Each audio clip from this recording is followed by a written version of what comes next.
ಹಿಂದೂ ಹಿತರಕ್ಷಣಾ ವೇದಿಕೆ ಮತ್ತು ಜಿಲ್ಲಾ ಮಧುಗಿರಿ ಸಂಘಟನಾ ವತಿಯಿಂದ ಬೃಹತ್ ಜನಾಂದೋಲನ ಸಭೆ ಹಾಗೂ ಪ್ರತಿಭಟನೆ ಮತ್ತು ಮೆರವಣಿಗೆ ನಡೆಸಲಾಯಿತು. ಶಿರಾನಗರದ ದುರ್ಗಮ್ಮ ದೇವಸ್ಥಾನದಿಂದ ಪ್ರಾರಂಭಗೊಂಡ ಬೃಹತ್ ಜನಾಂದೋಲನ ಜಾಥಾ ಮತ್ತು ಪ್ರತಿಭಟನೆ ನಗರದ ಪ್ರಮುಖ ರಸ್ತೆಗಳಲ್ಲಿ ಸಾಗುತ್ತಾ ಹಿಂದೂ ಪರ ಜಯ ಘೋಷಗಳನ್ನ ಕೂಗುತ್ತಾ ಸೇವ್ ಹಿಂದೂಸ್ ಇನ್ ಬಾಂಗ್ಲಾದೇಶ್ ಎಂದು ಮೆರವಣಿಗೆ ಮಾಡಿದ್ರು.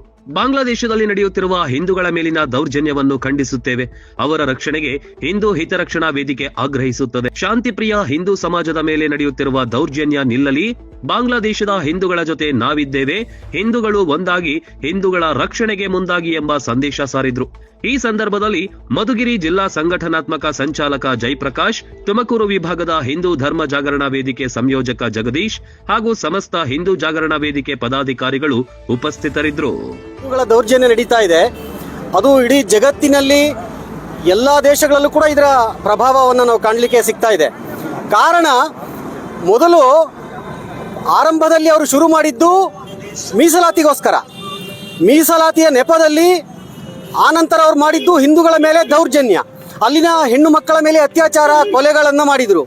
ಆ ನಂತರದ ದಿನಗಳಲ್ಲಿ ಅವರು ಶುರು ಮಾಡಿದ್ರು, ಏನು ಬಾಂಗ್ಲಾದೇಶದ ಪ್ರಧಾನಿ ಹಸೀನಾ ಇದ್ರು, ಅವರು ಭಾರತಕ್ಕೆ ಬಂದ ನಂತರ ಇವರ ಆಕ್ರೋಶ ಆವೇಶಗಳು ಮತ್ತಷ್ಟು ಶುರುವಾಯಿತು.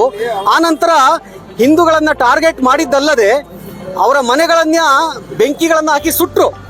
ಮತ್ತು ಎಂತೆಂಥವ್ರನ್ನ ಸುಟ್ರು ಅಂತ ಕೇಳಿದ್ರೆ ಅಲ್ಲಿಯ ಪತ್ರಕರ್ತರನ್ನ ಬಿಡಲಿಲ್ಲ, ಹಿಂದೂಗಳನ್ನ ಒಂದು ರೀತಿಯ ಉದ್ಯಮಿಗಳನ್ನು ಕೂಡ ಬಿಡಲಿಲ್ಲ. ಎಲ್ಲ ರೀತಿಯಲ್ಲೂ ಕೂಡ ಅವರು ದಮನವನ್ನು ಮಾಡ್ತಾನೆ ಬಂದರು. ಜೊತೆಗೆ ಇವರು ಚಿನ್ಮಯ ಕೃಷ್ಣದಾಸ್, ಏನು ನಾವು ಇಸ್ಕಾನ್ ಸಂಸ್ಥೆ ಅಂತ ಹೇಳ್ತೀವಿ, ಅವರ ಚಿನ್ಮಯ ಕೃಷ್ಣದಾಸರ ಸಹಚರನ್ನು ಕೂಡ ಬಂಧನ ಮಾಡಿದ್ರು. ಅದಕ್ಕೆ ಕಾರಣವನ್ನು ಕೊಟ್ಟಿದ್ದೇನು, ಮೂಲಭೂತವಾದಿಗಳು ಅಂತ. ಹಿಂದೂ ಮೂಲಭೂತವಾದಿ ಆಗ್ಲಿಕ್ಕೆ ಸಾಧ್ಯವೇ ಇಲ್ಲ. ಹಾಗಾಗಿ ಇವತ್ತು ಏನು ನಡೀತಾ ಇದೆ ಬಾಂಗ್ಲಾದೇಶದಲ್ಲಿ, ಅದು ನಿಲ್ಲಬೇಕು. ಈ ದಮನ ನೀತಿಯನ್ನ ಖಂಡಿಸ್ತಾ ಇದ್ದೀವಿ ಮತ್ತು ನಮ್ಮ ಪ್ರಧಾನಿಗಳಿಗೆ ನಾವು ಆಗ್ರಹ ಮಾಡ್ತಾ ಇದ್ದೀವಿ.